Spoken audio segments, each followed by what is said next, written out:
I'm very much so for community first. We will figure out the healing along that line, like it's the connection that's going to be what brings about that change.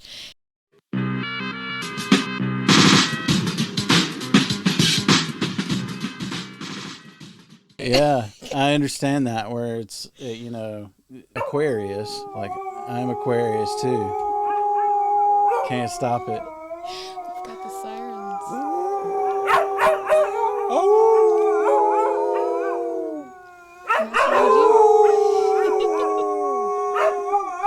Join in. I was.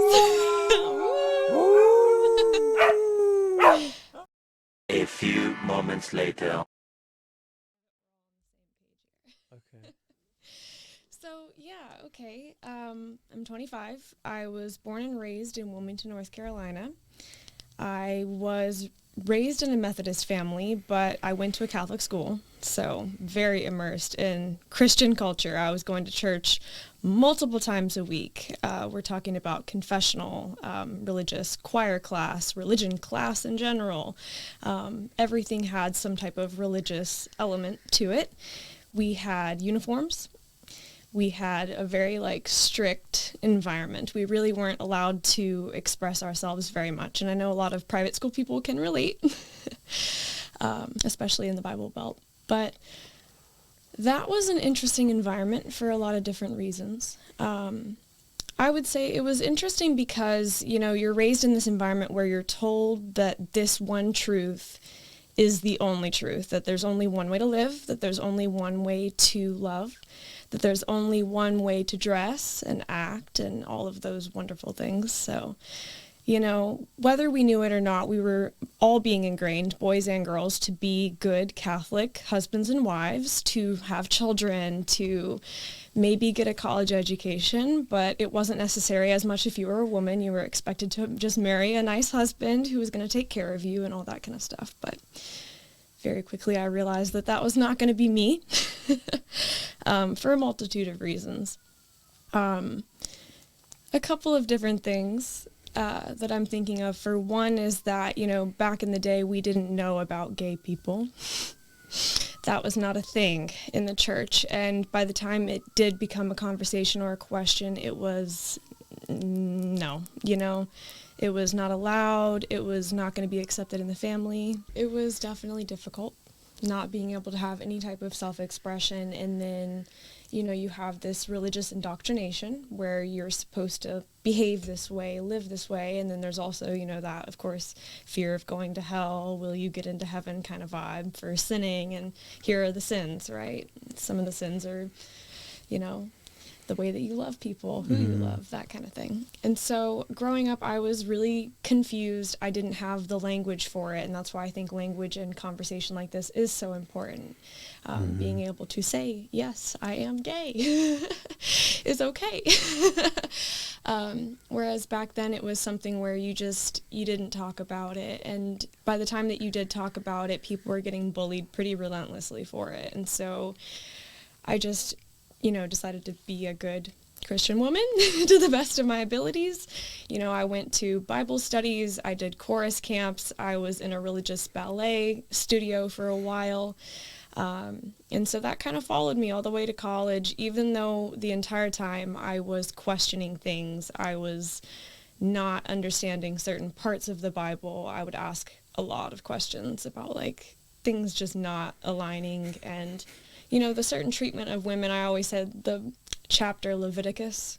It's just horrendous. It's horrendous. And if you've never read it and you're a Christian, you need to read it. And there are some people that just kind of brush it off as oh, don't worry about that, just ignore that part of it. And I'm like, well, I can't, this is what I was raised to believe in. And so either I've got to be all in or I'm all out, and it's leaning on the more all out. But again, whenever you don't have language, you don't have resources.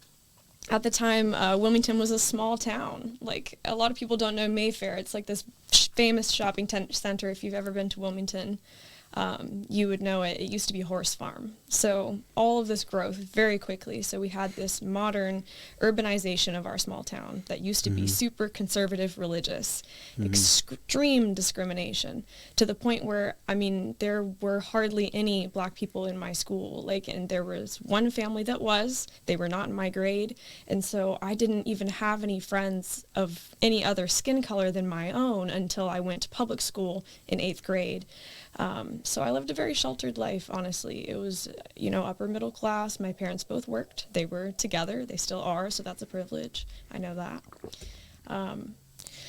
So I would say my story is different because I was raised in this certain specific environment that was very, la-ti-da. People would think that things were fine behind closed doors, but in reality, that was not really the case. There was a lot of disagreements at home.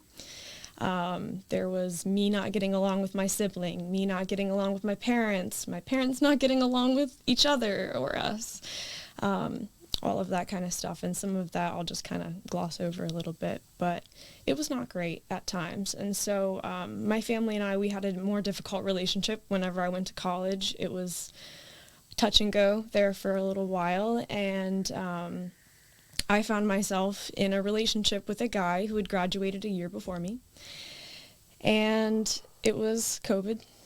So we moved in together. I finished graduating NC State College. I graduated in psychology, and gosh, so much went wrong. It just, at that point in my life, I had been through so many disastrous relationships. I was, again, not close with my family. I had had friends that were kind of in and out of my life, and I was in this relationship that I thought was going to go somewhere. I thought that it was going to last forever, and, we had plans to get a house together, all this stuff. So we moved to Charlotte, we get a house, and throughout that process, I'm noticing that he is potentially maybe using some drugs. I had never seen any evidence of it. Like, I knew that he liked to drink a little bit. We were young, we had just graduated college, so it wasn't an issue quite yet, right? But it was hard. It was really hard being there together alone all the time during COVID. And, he got depressed. I was dealing with my own depression from some stuff that was going on in my previous lives. And one night it got kind of violent. It was not great. I struggle with the details because it's not fun. But basically I was held captive in my own home. My phone was held hostage. I was physically abused. I had to fight for my life, truly. And so I was kind of emergency moved out. First thing in the morning, my parents came in the middle of the night to move me out, and you were there. Mm-hmm. You helped me move out, and that I will never forget that. Thank you. And I think for a while I really lost myself there. Like, I thought that I had it all figured out, right? Like, I went to school, I was good. I had a guy in my life, we were serious. I was working on my career. I was working in the spiritual field a little bit at that point as well, and all of a sudden everything came crashing down, and I had to move back home. I had like $200 to my name. And I was really struggling at that point. I decided to go sober, completely sober for 6 months. That was awesome. That was really awesome. That is awesome. Yeah. I felt like I needed that break for my mind, and just to reset and figure out, like, who am I? What do I want? What is my style? What type of partner do I want in my life? Do I even want a partner in my life? And at that point, the answer was no. And so I was single and celibate for 1.5 years. That was also really wonderful. I do think that all women should do that if they have the chance, just for a little bit. Like, if you can. Everyone should do that. If you can, live alone, be celibate and single for a while, until you can figure out what you want. And let me tell you, in that 1.5 years, oh my goodness, so much happened. I feel like I peeled back layers of so much grief and trauma and just stuff from my past that I didn't even realize was there or was still there or any of that. And so I feel like that's kind of the background of the story, and this is kind of like where the story begins. Okay. So, all right. So basically, whenever I moved down here, I first realized that I wasn't going to be a part of this capitalistic system for long. I knew that I wanted to start my own business, but again, I had $200 to my name. I was in my parents' house. My parents and I's relationship was difficult. We had to work through some things. That was hard. You know, whenever I was younger, I felt like I was so stifled at school, and I was also pretty stifled at home. So whenever I did act out, it was like this burst of like, I cannot sit still anymore. I can't do this thing that you're wanting me to do anymore. And so it was always very explosive. Later in life, I learned out that was autism. That was another thing. I think that's the whole part that I'm still, even as I'm speaking about it now, I'm unraveling. It's like my life feels like this intricate web of just stuff. And I didn't even know half of it until I was older, much older. You know, much older, I realized, hey, being gay is a thing. Liking women is okay. It's not going to send you to hell. Like, you know, there is a real threat about that. You know, like there are individuals out there who don't want to see that, don't want to hear about that. But, you know, for me, that was a part of why I was so sad and stressed out my entire life. It was like, you know, I was trying so hard to be this thing. That's like a suppression, right? Like is it there? Well, it's a suppression from oppression that is occurring. And so it's definitely in your neurological makeup is continuously being challenged, like over and over and over and over and over again. So I can see where, and I've experienced where you have to release, you have to like have, and that creates episodes. That's exactly what it does. Yeah. It does, because, you know, for me, not to say that I never loved my male partners that I had prior to now, it was just like something was always off, and I could not for the life of me figure out what it was. And by the time I figured out what it was, I was like, okay, but my parents are not going to be cool with that. I can't get married in the church. Like, all of these things were coming up for me, and I was just like,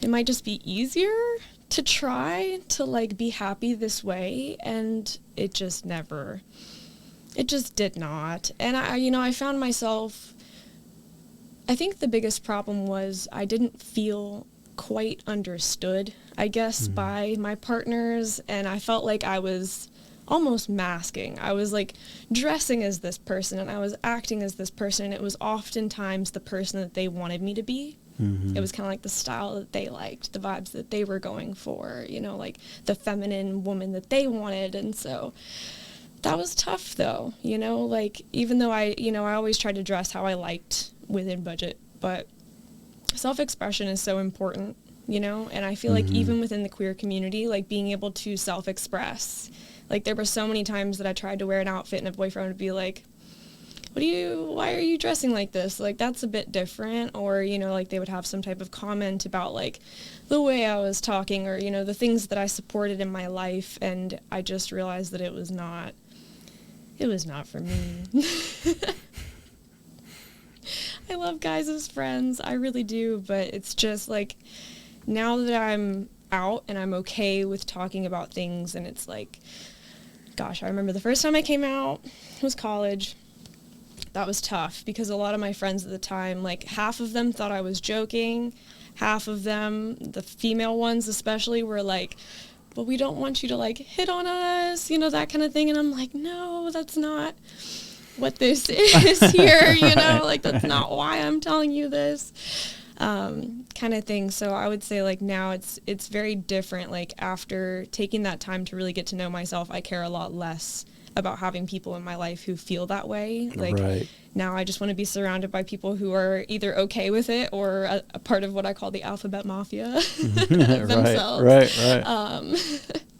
I hear that. But I would say, like, gosh, there's just so many different pathways that have led into my experience, and I think that's why I'm talking about this when it's been the most prominent right now. Has just been like good expressing that part of myself, tapping into that. That's why I'm in Charlotte right now, actually. Kind of, in a way, is like, you know, solidifying some things in that world. And it's different.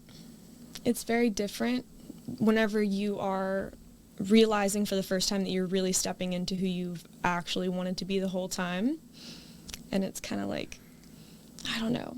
It's a scary spot, and I think that's why I've taken this break. I was working so hard for so long trying to like get my career moving and do all these crazy things, and it led me into a million amazing directions, but I felt the need to like slow down, regroup, figure out like what is next now that I'm like not caring about these religious boundaries, now that I don't care about these like heteronormativity boundaries, now that I don't care about like this one specific way of living my life.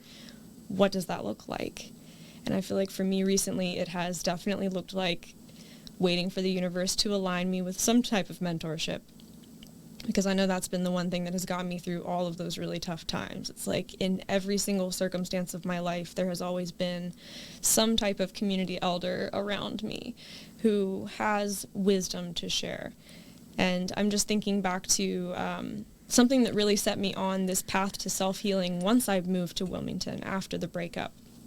I went to the beach one day and I met up with this man by chance.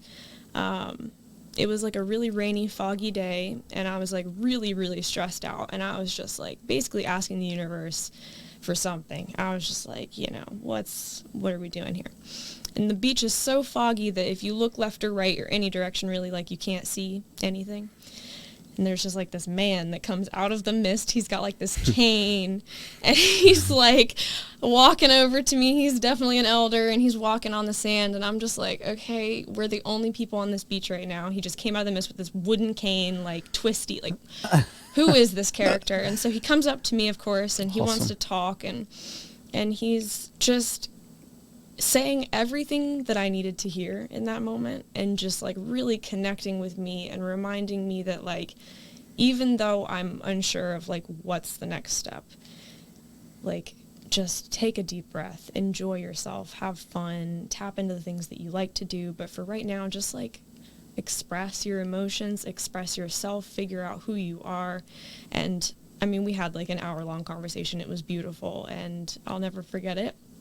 But I find him, like, even though he was like an hour-long mentor, he was a mentor in my life. And all, you know, like, I hope everybody has somebody like that, whether it was just like a kind person in the grocery store or a dear friend nearby, a neighbor, somebody that you can kind of go to in those moments of like, what do I do next? Like, what's happening now? I feel like when we hit that moment, I feel like that's when we're ready, like it says, when the student's ready, the teacher appears. And I think that that's really true, like on so many levels. We will practice, I know in my experience, was being afraid to be found out in a lot of different ways, like because essentially, like, you brought up sins earlier and whatnot. And so there's this way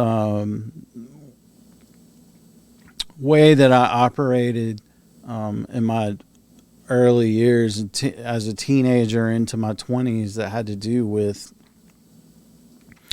not getting caught lying and not getting caught stealing, and all of those things were super important, because once you admit it, you become a liar and a thief. And so not only am I sinning, right, but then if I admit to it, then all of this other, for the rest of my life, and then I go to hell forever and ever and ever, right?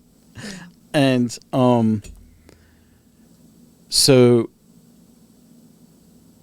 in my experience, you know, was that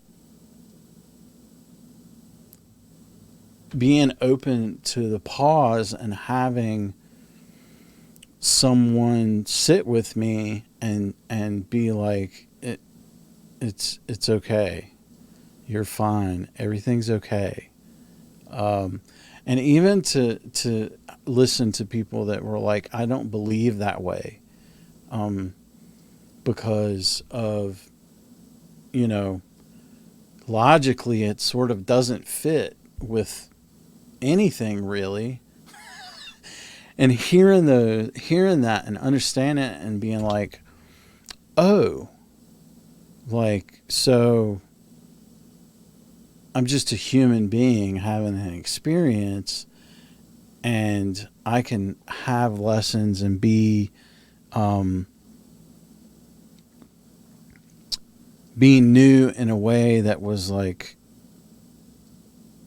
it's almost like I can reference some of the stuff, spirituality, that now it makes sense, you know? And it's like, only because I moved in that direction and practiced listening to others that seemed like they were at peace and seemed like they knew how to, they genuinely had joy, you know, those things created that space for me to be like, okay, like, I get it. Like, I don't have to, I didn't know that I was beating myself up. I didn't know that I was suppressing, you know, emotions. None of that was evident.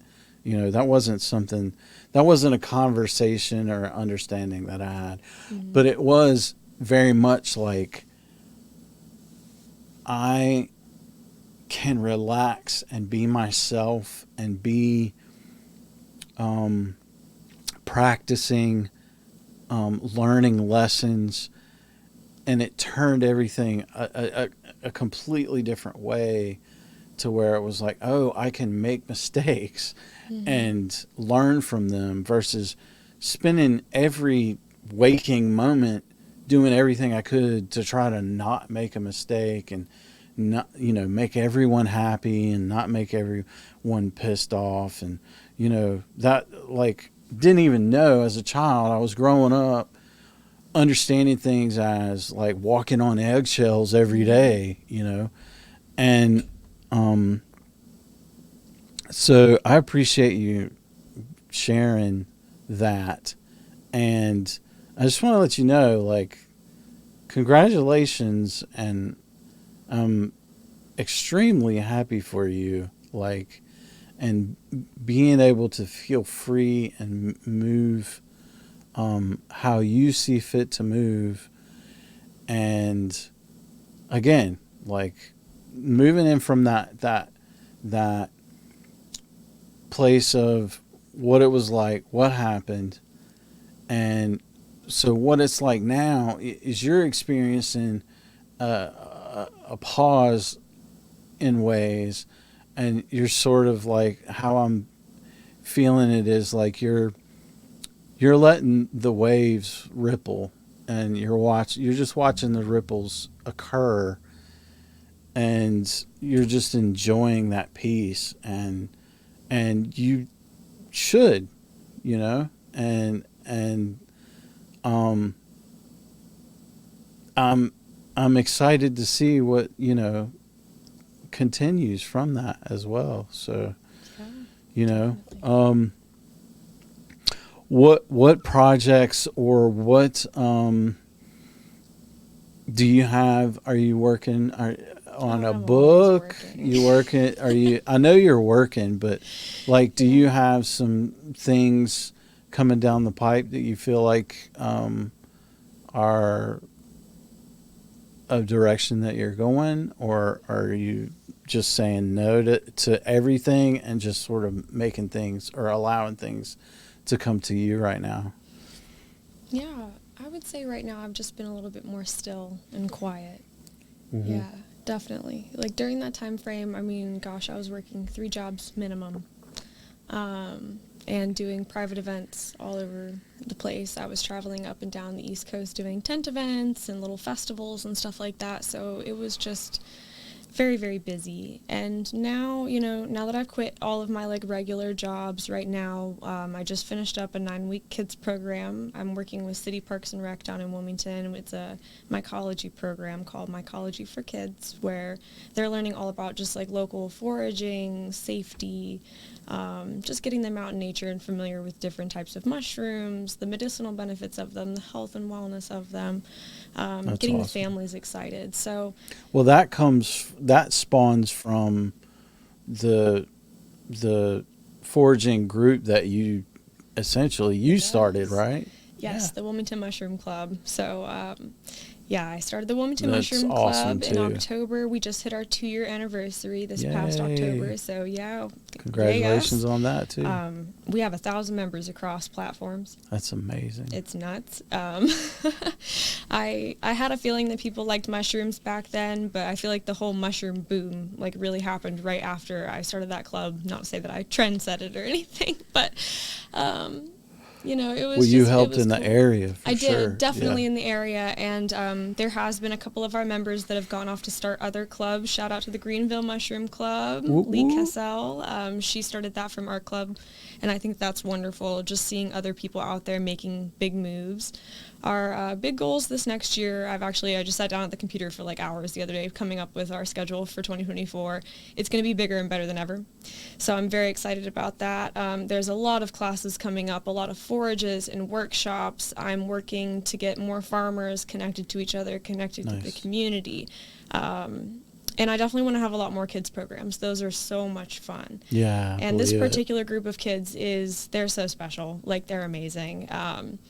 Maids Park is actually a really cool area, and I feel like I want to tell this story. It's a good story, and for anybody who wants to go out there and support Maids Park and the Davis Community Center, gosh, that's a mouthful, that's how you can find us. But basically, this whole area down in the south, it's plantation area. In a lot of these places. And so this particular area was where a lot of the ancestors of our local black populations, they would go to play professional black baseball. It was the only stadium that they could do it in. It was, like a little area that they had created for themselves, and they made that park, and they, the community still lives there today, their ancestors. So, it's definitely a community that deserves the uplifting, that deserves that type of education, because that area surprisingly used to be a food forest. First, the Native Americans kind of created it that way, but then whenever the black people came, they were planting all different types of muscadine grapes and peanuts and just different types of fruit trees out there. So there's a lot of really good works that it's not my news to share, but very soon there's some really good news coming to that area in terms of getting some community resources out there. Awesome. But definitely a lot of big moves there. The club in general, it's just been amazing watching all these people come together, and they're all so knowledgeable in their own way, and I feel like community activism, like, that's the best way to do it. Is like, if you are wanting more community out there, if you're thinking of starting a group, if you have a passion project or a hobby that you're interested in, start something. Even if you just start with like 5-10 people, eventually you're going to have 20-50 people showing up to your events. Just give it time and consistency. Ask people what they want, and you don't have to be an expert. I think that's what a lot of people didn't realize about me, is I'm just an autistic person with a special interest.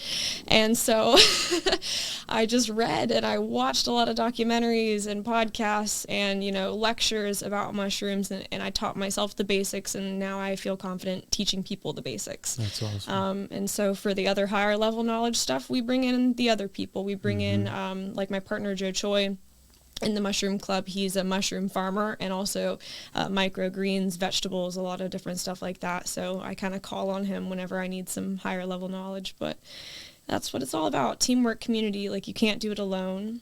And I think that's the other part is like, once you're able to fully self-express, like I am the little weirdo who loves mushrooms, who all loves mushrooms. And all of a sudden here are all these people.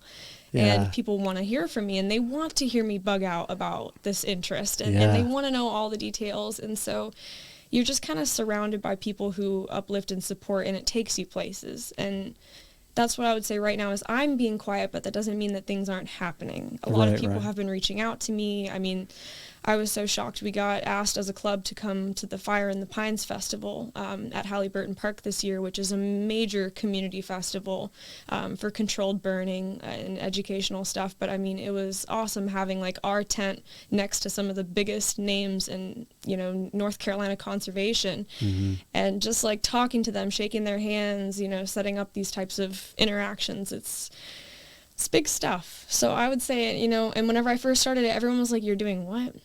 You're starting a mushroom club?" You know how many times my parents were like, "You should probably not do that anymore." Like, they were like, "Just focus on getting a job.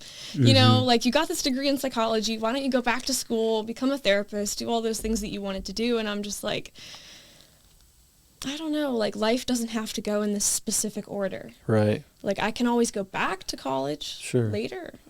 Maybe I don't ever need to.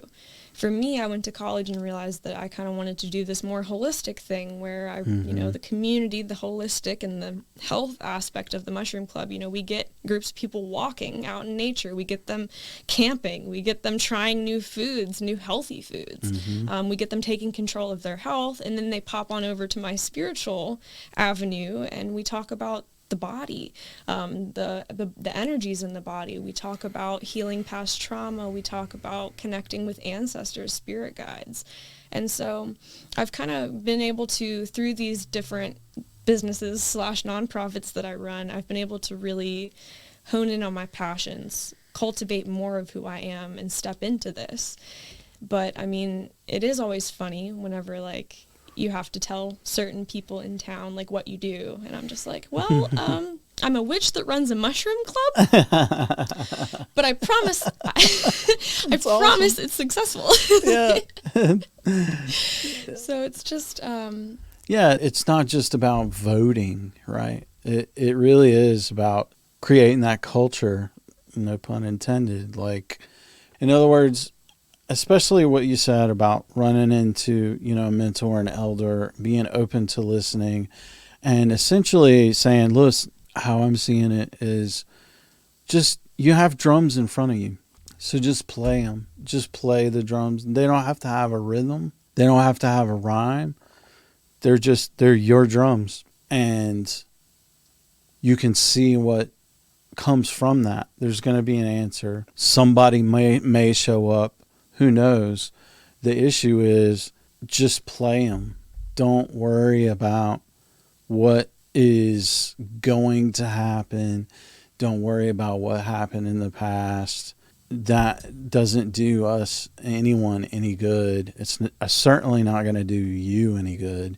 Just play them and hear what they're saying. And from there, something can grow, but until you pause and just stop trying to come up with answers,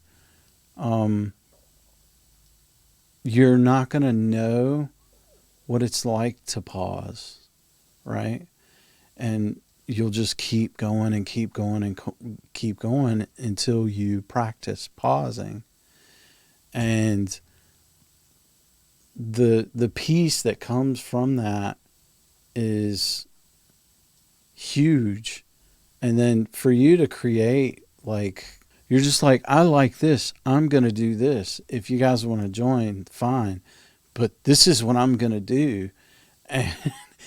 And seeing people show up and having people become a part of, and then it grow like it has grown has been a beautiful thing to watch from, you know, the sidelines, because I'm, you know, online watching. And so, yeah, like, congratulations to that too as well, because I think it's a beautiful thing. And it's truly amazing to watch. And so you've said the organization, and you may have said what the organization's name is. It sounds like there's two of them, but I want you to tell me exactly what they are and where people can find and link up if they want to. Yeah, so both of these, everything can be found on ashlandaquarius.com. The Wilmington Mushroom Club is the name of the nonprofit.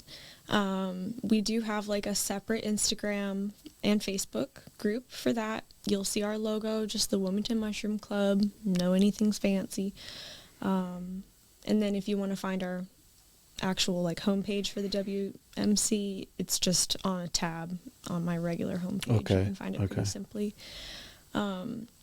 But yeah, I mean, I think that was really the big thing for a lot of people there. Not to say that we don't have religious people, but we do have a lot of people who have left traditional religion in both of my businesses, you know, in both of these things that are going on. It's like everyone's looking for community to help them find more of what they like, more of themselves.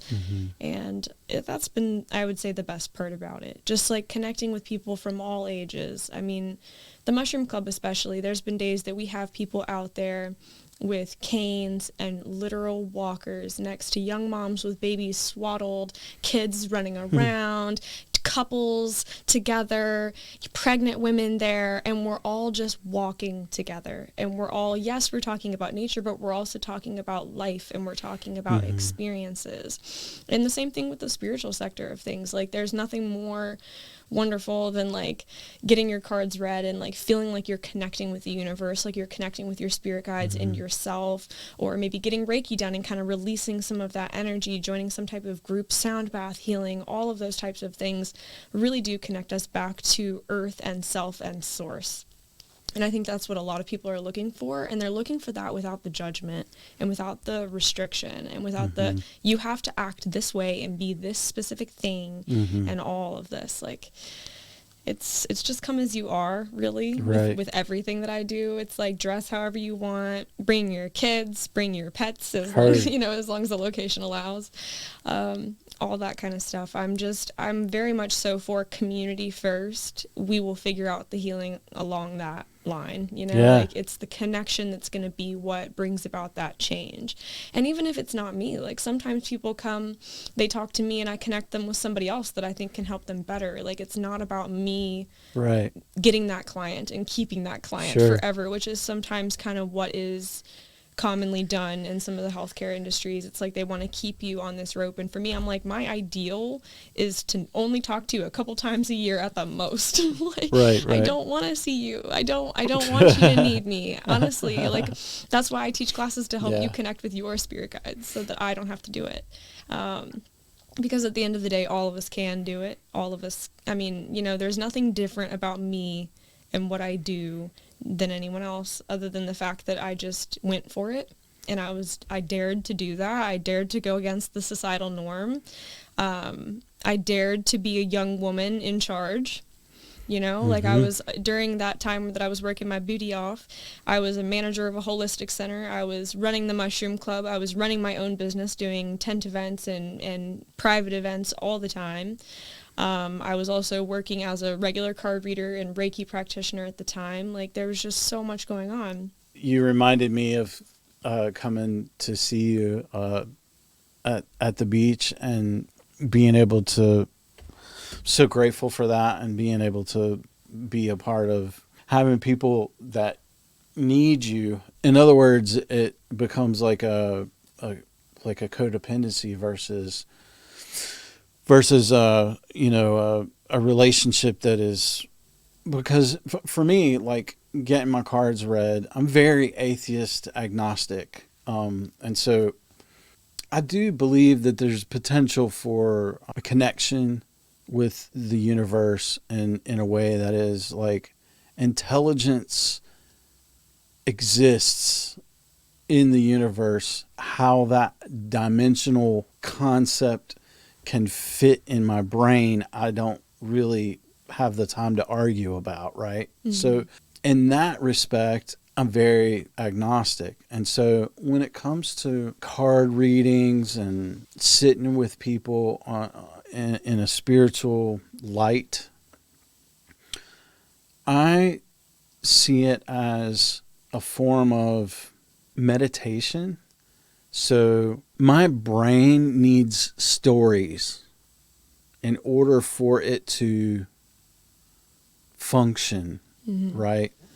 And sometimes it needs a place to land that may not be what other people would see as appropriate, or it's a nice place for my brain to relax and have the stories be told to it that I don't have to stay attached to, right?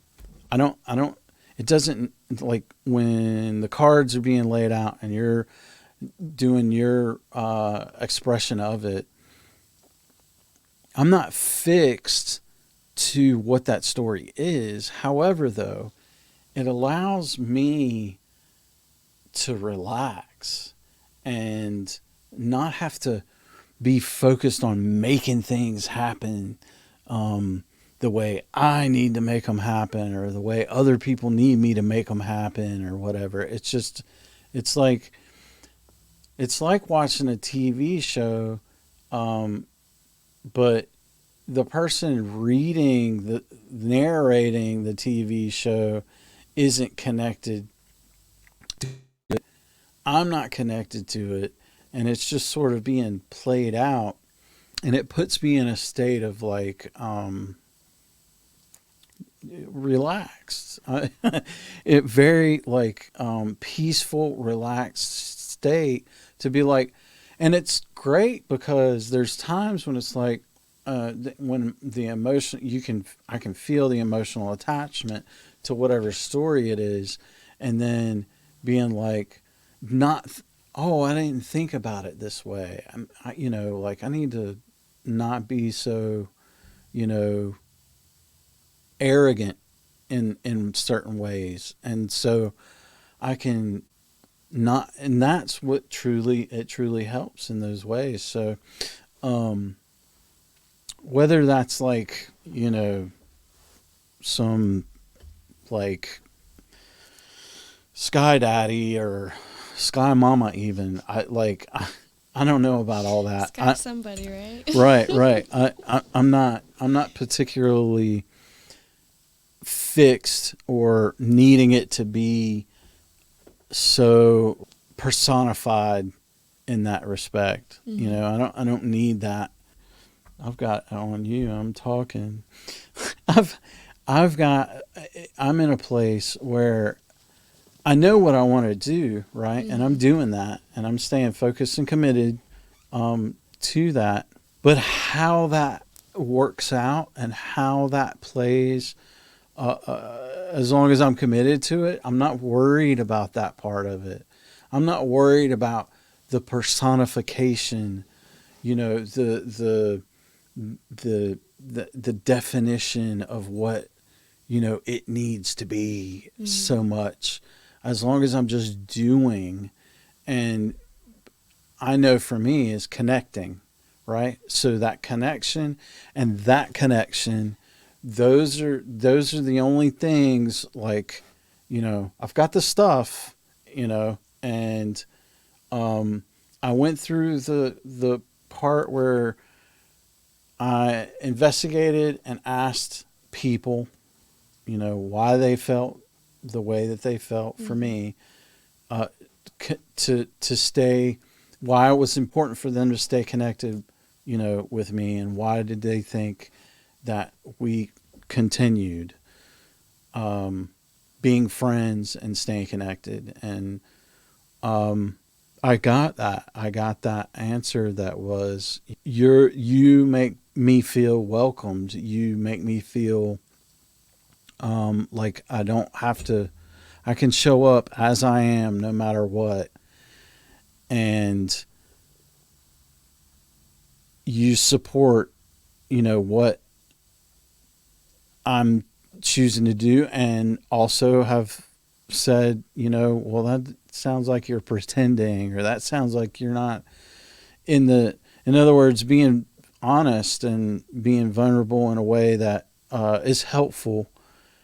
And so when when people tell you that, and it's the same from each and every person that you ask, like after, 10 to 15 people, you're like, oh, okay, I see. Like, I can do that then. That's what I need to do, is sit down with people Mm-hmm. and in a comfortable way, and in a way where they feel comfortable and purposeful to share who they are. That's what you get to do, and go from there. Like, not worry about what comes of it. And I've done that in the past with things that, were my idea, right? So my idea, after my mom passed, I started drawing, and then I progressed into doing tattoos, and I did that for 10 years. Did I have peace from that? Yeah, absolutely. Like, the sanity was very real for me doing the art. And then as I progressed, it was time. Like, the pandemic scenario was absolutely the perfect situation for me to sell my stuff and start a new chapter and move in a direction that maybe not abandon art, but definitely abandon the tattoos and working with people in that way, because I wasn't satisfied. I wasn't happy. It was like hitting a brick wall every corner I turned. For 10 solid years, the art itself and, doing the tattoos definitely were something that caused peace. So enough about me. What else can people find on Ashlyn Aquarius? Well, very deep in the ethers, I have a podcast that hasn't been touched in years. So we've had some murmurs about potentially starting up another, like, it's usually just like friends hanging out at the house, Yeah. doing a kind of back and forth fun thing. So actually, maybe, I've listened to some of those. Yeah, I remember the old now. ones are ridiculous. I did log in a couple weeks ago and started like removing some of the old stuff that I was like, it's got to go. We have 2 seasons though, so there's going to be plenty of content left over after the mass cleanse. But yay. Hopefully, maybe I would say very soon, coming January, February of next year, you're probably going to see a little bit more of me. I'll be out of my hibernation. I'm in hermit mode right now. It won't last for long. I think right now has been just a big season of networking and just moving in the direction of where things feel aligned, where it feels like doors are opening and that I'm welcome. Kind of like what you said earlier, just like that feeling of like going where you're wanted, going where you're welcome, going where people support you, where they uplift you, where they speak of your name positively in rooms that you're not in yet, that kind of thing. Like, those are definitely people that you want to surround yourself with.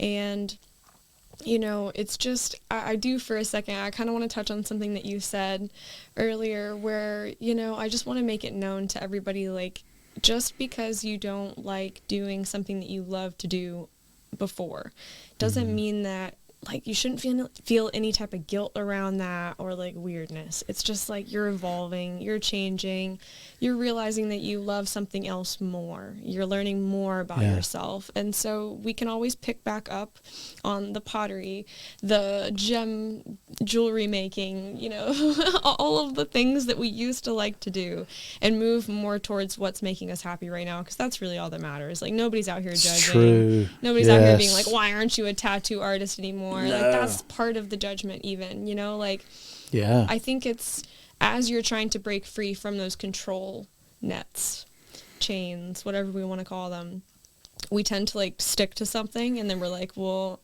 I fought for this. Like, I told everybody that I was going to be a tattoo artist for years. Everybody told me not to buy the supplies. Everybody didn't want me to go into this business. And, I did it for however long. And now who am I going to be if I don't rally behind that thing that I've rallied behind since I was 17? you know? No, yeah. But No, you're telling it. we're getting better. We're getting bigger. We're figuring out more about ourselves, and I think that's just as good. I just want to let you know that. I think so too. Thank you. No, thank you. That's beautiful, because that is you're touching on a nerve that really is like going into those places, and then like the reputation that precedes, or the folks and how they interact with you in a way that's like, oh, you just can't stay, committed to something. And here I am, like, looking at people who have continuously died from disease, and because they were needing to stay committed to whatever train they were on, or completely miserable because they haven't taken that notion that they sat on the bucket, like they had a bucket full of like I really like doing this, but I can't do this because I've stayed committed. And I need to think about, not that you don't need to think about what you can do to pass on some way a legacy or something. I understand that. And I'm not saying that there's something completely wrong with people who stay committed in ways. And if you want to learn guitar, right, and you allow your profession or whatever to stifle you from learning guitar, then you're just creating the cancer inside yourself from not move. And I'm serious about that. Like, do learn the guitar, like I said earlier, and like you've said too, it's play the drums, like they're sitting in front of you. Don't keep yourself from doing it because of some sort of definition around it that you, I don't know, grew up with. I refuse to do that. Like I hurt myself in ways for sure, but it's not going to stop me as long as I keep doing this part and connecting with people in that way and supporting those that are doing the same is way, way, way, way more important for me. And I truthfully believe is dire as far as our environment, our culture, the way that the United States interacts with the rest of the world, the way that imperialists have traditionally, like, and ancestrally passed on this way of needing to oppress people, and their excuses to keep people from uprising. But continuously and over again, we see that people won't uprise. You see regularly where systems are created to keep people from creating healthy, holistic culture. That's a different story altogether.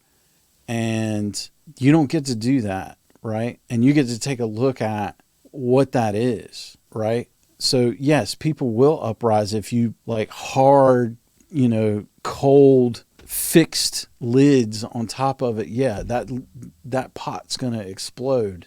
It's going to happen.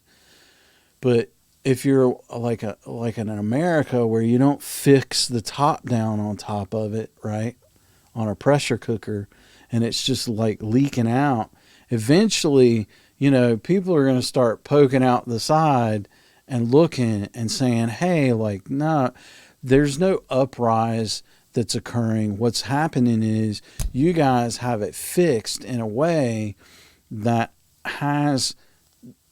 you're doing your everything. You're creating a system that isn't helpful and isn't participating in the rest of the planet.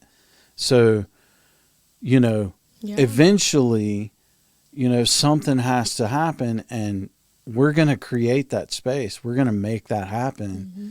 I don't know if you would call it an uprising, but essentially they will create that on some level. You just can't stop it from happening. So yeah, I feel like I see evidence of that every day. I mean, obviously, in terms of uprising, whenever I speak of revolution, I think that it starts with the self, like radically choosing love and choosing yourself, choosing boundaries, choosing peace over any of that nonsense. And so sometimes that looks like expressing yourself through clothes, hairstyles. Yep. Sometimes that looks through tattoos and piercings. Sometimes that's through having an alternative relationship style. Sometimes that looks like being single. Sometimes that looks like being a single parent. Sometimes that looks like being in a polyamorous community. It's just whatever it is for you. I think that I really want all of us to look at the choices that we're making right now. Look at this person that we think that we're supposed to be and figure out how much of it we actually agree with, how much of it we actually align with, and start questioning if there are other pathways out there for experiencing healing or experiencing community or experiencing a religious moment.